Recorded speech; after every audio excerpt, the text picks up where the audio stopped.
సురద్ర గారు, నమస్కారం మిత్ర, చెప్పండి. అయితే మీరు అన్నట్టుగానే అఘోరిని ఎవరైతే ఉన్నారో ఈ అఘోరిని సంబంధించి అసలు వాస్తవం చెప్పాలంటే వీళ్ళకి అంత మనము చేయాల్సిన అవసరం కూడా లేదు అని నా అభిప్రాయం. కాకపోతే ఈ అఘోరినికి సంబంధించినటువంటి విషయాలకి ప్రజల్లో అవేర్నెస్ తీసుకురావడం అనేది చాలా ముఖ్యమైనటువంటి పాత్ర. అది చాలా ముఖ్యమైనది. ఎందుకంటే ప్రజలు కూడా ఎదురు చూస్తున్నారు, ఇదేనా సనాతనం అనుకుంటున్నారు అందరూ. ఈ ప్రజల్లో మనం అవేర్నెస్ తీసుకురావడం అనేది చాలా ముఖ్యమైనటువంటి పాత్ర. రెండోది, నా దగ్గరికి ఈ మనకి ఏదైతే వశీకరణ, చేతబడి, బ్లాక్ మ్యాజిక్, మందు పెట్టడం లాంటివి చేయించబడిన వాళ్ళు, చేయించబడ్డవాళ్ళు, అలానే బలవుతున్న వారు, వారి పేరెంట్స్ కూడా ఎంతోమంది ఉన్నారండి. హాస్టల్లో ఉండేటువంటి పిల్లలు కావచ్చు, జాబులు చేసేటువంటి వాళ్ళు కావచ్చు, ఏ రంగంలో ఉన్నా కూడా ఆ రంగంలో ఉన్నటువంటి వారు ఆడపిల్లలు, మగపిల్లలు ఆస్తుల కోసం త్వరగా సెటిల్ అవ్వాలని, అలానే ఈజీ మనీ కోసము, అలానే చాలామంది రకాలు ఉన్నారు. అయితే ముఖ్యంగా ఈ శ్రీనివాస్ అలియాస్ అఘోరిని, ఈమె గురించి నాకు తెలిసినటువంటి 2 విషయాలు. ఖచ్చితంగా ఒక వ్యక్తిని కొట్టాలి అంటే మీరు ఆలోచించండి, మనం ఆలోచిద్దాము పెద్దలుగా. ఒక వ్యక్తిని కొట్టాలి అంటే మన వెనక సపోర్ట్ అన్నా ఉండాలి, మనకు బలం అన్నా ఉండాలి. అయితే ఈ అఘోరినికి ఏముంది? వారి బ్యాక్గ్రౌండ్ ఏంటి? ఏమీ లేదు. వారి దగ్గర శక్తులు, విద్యలు దేనికి పనికిరావు. వాస్తవం చెప్పాలంటే ఒక దగ్గర కూర్చుంటే ఏ దానికి వాళ్ళ దగ్గర సమాధానం ఉండదు. దొంగచాటుగా మాట్లాడటం అనేది అది జరుగుతుంది తప్పితే లైవ్లోకి వచ్చి మాట్లాడేటువంటి వాళ్ళకు ఉండదు, ఫస్ట్ ఆఫ్ ఆల్. రెండోది, వారి వెనక ఖచ్చితంగా ఒక పొలిటీషియన్ ఉన్నారని నా అంచనా, నా ఒక ఏంటంటే నా ఒక ఎల్ఎస్ చెప్తూ ఉంది. వాళ్ళ వెనక ఒక పొలిటీషియన్ ఆడిస్తున్నారు, ఒకటి. రెండోది, ఈ యొక్క డ్రామాకి మూల కారణం ఏంటంటే ఈ అఘోరిని అవతారాల్లో రానున్నటువంటి కాలంలో వేరే వేరే పేర్లతో మరొక చాలామంది వచ్చేదానికి ఆస్కారం, అవకాశం కూడా లేవు అని చెప్పలేం. మరొకటి, ఈ అఘోరిని ఎవరైతే ఉన్నారో వీరి వెనక పొలిటీషియన్స్ ఉన్నారు, ఒక పార్టీ నడుస్తుంది. ఈ అమ్మాయిలందరినీ కూడా ఇప్పుడేం చేసేసి వాళ్ళ అవయవాలన్నీ కూడా అమ్మే విధంగా ఉన్నది. దీని వెనక చాలా కుట్రాలు నడుస్తూ ఉన్నాయి. ఇది మాత్రం ప్రేక్షకులు కాదు, ప్రజలు కూడా గమనించుకోవాలని ప్రత్యేకంగా చెప్తా ఉన్నాను. హిప్నాటిజం ఉన్నది, బ్లాక్ మ్యాజిక్ ఉన్నది, చేతబడి ఉన్నది. ప్రతి ఒక్కటి మంచి ఏదైతే ఉంది అని మనం గమనిస్తున్నామో చెడు కూడా లేదు అని గమనించలేము. మా దగ్గరికి ప్రతిరోజు కూడా ఈ యొక్క బలి అయినటువంటి పర్సన్స్ ఎంతోమంది వచ్చేసి మనకి మేలు పొందుతూ ఉన్నారు. ఎంతమంది బలవుతున్నారంటే చెప్పేదానికి కూడా ఆస్కారం లేదు. ఒక్కొక్కళ్ళు భార్యలు విడిపెట్టేసి భర్తలు ఈ మధ్యన చూస్తూ ఉంటేనండి మనకి సిటీస్లోనే కూడా ఉరేసుకుని చనిపోతున్నారు భార్యాభర్తలు ఇద్దరు. ఎందుకు చనిపోతున్నారండి? ఆర్థిక స్థితిగతులు అంత బాధిస్తాయా? కొలీగ్స్ చనిపోతున్నారు ఎలా? పిల్లలు చనిపోతున్నారు ఎలా? బలైపోతున్నారండి. దీనికి తగ్గట్టుగానే ప్రభుత్వాలు ఏదైతే ఆ డ్రగ్స్ మీద అరికట్టేసి, మందు మీద అరికట్టేసి ఉన్నదో, హెల్మెట్ లేకపోతే కూడా ఫైన్ వేస్తున్నారు. ఇలాంటి జరుగుతూ ఉంటే అలా చేసే వాళ్ళ మీద ఎందుకు ఫైన్ వేయట్లేదు? కొన్ని మాధ్యాలు కావచ్చు, ఈరోజు ఉన్నటువంటి కొన్ని యాప్స్ ద్వారా కూడా వాళ్ళు ఒక ఫోన్ నెంబరు, ఒక పర్సన్ పేరు రాసి ఒక మనిషికి మనం 10 రూపాయలు ఇవ్వాలంటే ఆలోచిస్తాం. ఈ రోజుల్లో హిప్నాటిజం చేస్తారంటే, ఒక అమ్మాయికి హిప్నాటిజం చేయాలంటే 10 లక్షలు కూడా ఇచ్చేటువంటి పర్సన్స్ ఏర్పడ్డారు. ఆ వ్యక్తి ఎవరు? చేసేటువంటి అర్హత ఉందా లేదా? అసలు మనం ఒక వ్యక్తికి ఎందుకు చేపించాలి అనేది లేదు. ఒకప్పుడు ఉన్నటువంటి ప్రేమ, అనురాగ, అభిప్రాయాలు లేవు. ఈ రోజుల్లో ఆ అమ్మాయి నాకు కావాలి, వశపరుచుకోవాలి, ఈ అబ్బాయి నాకు కావాలి, వశపరుచుకోవాలి, అన్న తమ్ముల మధ్య గొడవ, వాడిని చంపేయాలంటే హిప్నటైజింగ్ చేయాలి, బ్లాక్ మ్యాజిక్ చేయాలి, చేతబడి చేసి పడేయాలి. ఇలాంటివి నడుస్తున్నాయండి సమాజంలో. ఇలాంటి మా దగ్గర కాదు, మాలాంటి గురువుల దగ్గరికి ఎంతోమంది వచ్చేసి పుణ్యతులైతున్నారు, బలైనటువంటి వాళ్ళు. ఖచ్చితంగా అవుతుందండి. ఆమెకి జరిగింది, తల మీద జరిగింది వశీకరణ, బాడీ మీద జరిగింది, లోపల వచ్చేసి ఫుడ్ లో మందు పెట్టేశారు ఆవిడకి, అన్ని రకాలు జరిగింది. ఆవిడనాలా ఆయనలా నాకు అదే కన్ఫ్యూజన్. ఆ శ్రీనివాస్ అలియాస్ అతను 1 month వాళ్ళ ఇంట్లో ఉన్నారంటే, ఒకటి ఆయన నేర్చుకున్నటువంటి విద్యలు నేను గమనించిన దాని ప్రకారంగా నోటి ద్వారా, కళ్ళ ద్వారా ఉన్నది. అతను ఏదైనా వస్తువు మీద ఊదితే అది వశీకరణ అవుతుంది.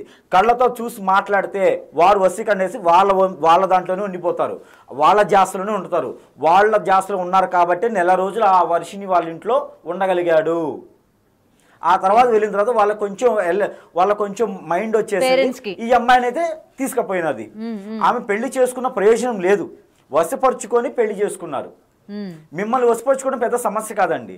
ఒక వాటర్ ఉంటుంది, ఈ రోజుల్లో పెద్ద సమస్య కాదు. అంటే చెప్తున్నాను మామూలుగా, ఒక వాటర్ ఉంటుంది, వాటర్లో ఊదేసి ఒక మంత్రంతో మా వాటర్లో ఊదిస్తే ఖచ్చితంగా 3 రోజుల్లో నేను మిమ్మల్ని తిప్పుకోవచ్చు. 3 రోజుల్లో మీరు సురేష్ గారు లేకపోతే నేను లేను అని చెప్తారు. నేను చెప్తున్న పక్క, నేను రాసిస్తా. ఇలాంటి వశీకరణలు ఉన్నాయి అంటే నేను చేస్తాను కదమ్మా, అదేలేండి చెప్తున్న విషయము. ఇలాంటి వశీకరణలు లేవు అని కాదు, ఉన్నాయి, పక్కా ఉన్నాయి. బాల్మతియే కాదు, ఇంకా చాలా రకాల విద్యలు ఉన్నాయి, లేవని చెప్పకూడదు. కానీ ఇవన్నీ కూడా ప్రేక్షకులకి అవేర్నెస్ అవ్వాల్సిందే. వాళ్ళ పేరెంట్స్ మీద ప్రయోగించడం బట్టి ఆ ట్రాన్స్ లో ఉన్నారు, తనని సమర్థించారు, పెళ్లి కూడా చేశారు. అది వదిలేసేసరికి ఈ రోజు బయటకు వచ్చి అసలు నిజాలు ఏంటి, ఏం జరిగింది ఏంటన్నది అయితే బయటికి చెప్పడం జరుగుతుంది. అయితే ఇంకో ముఖ్య విషయం, మనం అనుకున్నట్టుగానే ఈ అఘోరిని కావచ్చు, ఇలాంటి వాళ్ళు సమాజంలో చాలా మంది ఇంకా మనం చూడాల్సి వస్తుంది. ఒకటి. రెండో, దీని వెనక బ్యాక్గ్రౌండ్ ఏం జరుగుతుందంటే ఆడవాళ్ళకి కానీ మగవాళ్ళకి కానీ అవయవాలు అమ్మటం, మరొకటి ఆడపిల్లల్ని అమ్మటం, మూడోది ఇలా చేసి దీని వెనక ఖచ్చితంగా పెద్దవాళ్ళ చేయి ఉంటుంది. అది బిజినెస్ మ్యాన్ కావచ్చు, పొలిటీషియన్ కావచ్చు, వీళ్ళు అండలేకుండా ఖచ్చితంగా వీళ్ళు చెయ్యరు. అలాంటి వీడియోస్ వీడనేసి వీడియోస్ కానీ అంత ధైర్యం లేకుండా పెట్టారు. ఇది మాత్రం పక్కా. ప్రతి ఒక్కరు కూడా ఈ అలియాస్ అఘోరిని అనే పేరు పెట్టుకుని, అఘోరి అని పిలవడానికి కూడా నాకు మనసు రావట్లేదు. ఎందుకంటే అఘోరిలు అనేవాళ్ళు చాలా గొప్పవారు. వాళ్ళు దేవకన్యలతో డైరెక్ట్గా మాట్లాడే శక్తియుక్తులు కలవారు అఘోరిలు. మన శివ పురాణంలో కూడా ఉంటుంది, మరి గౌరీ పురాణంలో కూడా ఇది ఉంటుంది. అఘోరిల గురించి ప్రత్యేకించి ఒక మనకి గరుడ పురాణంలో కూడా ఉంటుంది. పేజీలో 205వ పేజీలో గరుడ పురాణంలో అఘోరిల గురించి ఉంటుంది. ఖచ్చితంగా చదవగలిగితే కనుక చదవచ్చు. ఎవరని ఈ రోజు ఉన్నటువంటి గరుడ పురాణం కాదు, మన తాతల నుంచి వచ్చినట్టు గరుడ పురాణం ఎవరి ఇంట్లో ఉంటే దాన్ని చదవచ్చు. ఈ రోజు వచ్చిన గరుడ పురాణం, ఒకప్పుడు గరుడ పురాణానికి 3 గరుడ పురాణాలు. ఈ రోజు వచ్చిన బజార్లో దొరికే వాటికి నేనేం చేయలేను దానికి. అయితే ప్రతి దాంట్లో అఘోరిని గురించి చాలా గొప్పగా ఉంది. ఈవిడి వల్ల ఎట్లా ఉందంటే, రాముల వారు అంటే నాకు ఇష్టం అని చెప్పేసి మా పిల్లలకి రామచంద్రులని పేరు పెట్టుకున్నాను, మా వాడు చేసేది గాడిపళ్ళు, వాడు ఎదవా అంటే రాముల వారిని తిట్టినట్టు ఉంది అన్నమాట. అట్లే అవుతుంది. అఘోరి అనేది పదవి, అక్కడ ఉన్నటువంటి ఆ పిలుపు కావచ్చు, వారు చేసేటువంటి పనులు కావచ్చు, చాలా గొప్పవి. ఇలాంటి అఘోరులను పేరు పెట్టుకొని ఏదో చేస్తే అవ్వదు. అది రుద్ర గారు మీరేమంటారు? శివరుద్ర గారు, ఆ అమ్మాయికి వశీకరణ జరిగింది అనేది ఇక్కడ క్లియర్ గా కరాఖండిగా చెప్తూ ఉన్నారు. ఎక్కడ జరిగింది, ఎటువంటి బాడీ పార్ట్స్ మీద జరిగింది అని కూడా చెప్తూ ఉన్నారు. అంటే గతంలో మీరు ఒక క్వశ్చన్ కూడా రైజ్ చేశారు, అసలు శ్రీనివాస్కి అటువంటివి ఏమి కూడా వచ్చే అవకాశం లేదు, ఎందుకంటే అతనికి పెద్ద నాలెడ్జ్ కూడా లేదని చెప్పారు కదా. మరి ఇది వినిన తర్వాత ఏమంటారు మీరు? అంటే ఇప్పుడు మిత్రుడు చెప్పినట్టుగా ఈ వశీకరణ లక్షణాలన్నీ చేసేవాళ్ళు వాళ్ళ అర్హతలకు మించి వాళ్ళ అర్హతల్లో ఉన్న ప్రతి విషయంలో చేయవచ్చు. ఎల్లూరి శ్రీనివాసు విషయం ఏంటంటే, ఈ నార్త్ సైడ్ అమ్మ ఈ క్షుద్ర పూజలు చేసే ఒక యూనిట్ ఉంది. నేను అంటే ఛానల్లో ఉన్నా అని చెప్పట్లేదు. అక్కడ కేవలం ఏంటంటే ఈ క్షుద్ర పూజల వాళ్ళనే నమ్ముతారు. ఆ నమ్మిన ప్రాంతాల్లో ఈయన ఊరికే నార్త్కు పోతాడు, పోయి ఈయనకి చేయించే స్థితిగతి లేకుండొచ్చు, ఈయన చేయిస్తున్నాడు వ్యక్తపరచవచ్చు.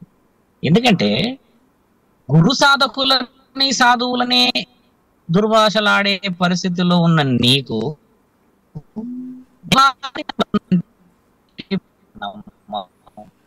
మీద నువ్వు పురుషాంగాన్ని మూడో విషయం, ఇప్పుడు ఈ స్త్రీల విషయంలో స్త్రీలు వస్తున్నది కాబట్టి ఎల్లూరి శ్రీనివాసు చేసే పనులు మొత్తం వేషాధారణ మాత్రమే అనేది నిజం. ఇప్పుడు మిత్రుడు చాలా క్లారిటీగా ఎక్స్ప్రెస్ చేశాడు, ఎక్స్ప్రెస్ ఎలా చేశాడు కాబట్టి అన్ని ఉన్నాయి. కానీ ఎల్లూరి శ్రీనివాస్ చేతుల నుంచి చేసేంత స్థితి అయితే లేదు.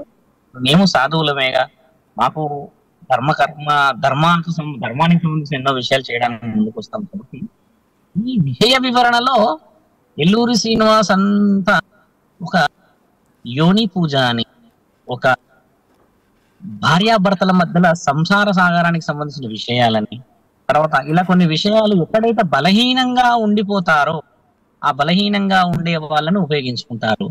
అఘోర రాజేష్నాథ్ బంగళాట్ ఎవరైతే ఉన్నారో మంగళనాథ్ ఈ తణుకులో, ఆయన వ్యక్తిగతంగా అఘోరాల ఒక అఖాడాలకి ఆయన మంత్రి.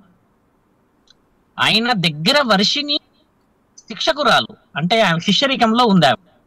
వర్షిని అక్కడ నుంచి శ్రీనివాస్ ని అఘోరి రాజేష్ నాథ్ ని పోయి కాళ్ళు కడిగినప్పుడు చేసినప్పుడు చూసి ఈయన ఒక్కడే ఉన్నాడు కదా, ఇప్పుడు రాజేష్ నాథ్ దగ్గర నేర్చుకోవాలంటే కొన్ని రిస్ట్రిక్షన్స్ ఉంటాయని ఇప్పుడు ఈ ఫ్రీడమ్ గా కారులో తిరగడము, ఈ పోవడము, ఖర్చు పెట్టడము, విచ్చలవిడిగా రావడము చేయడం అన్ని గమనించేసుకొని ఆవిడ మెల్లిగా కాంటాక్ట్ నెంబర్ తీసేసుకొని ఈవిడతో వచ్చేసింది. కాబట్టి ఇప్పుడు రియల్ అఘోరా దగ్గర కఠినమైన శిక్షలని అనుభవించకుండా, ఆ కఠినమైన శిక్షలని చూడకుండా ఈవిడ వచ్చేసిందని నాకు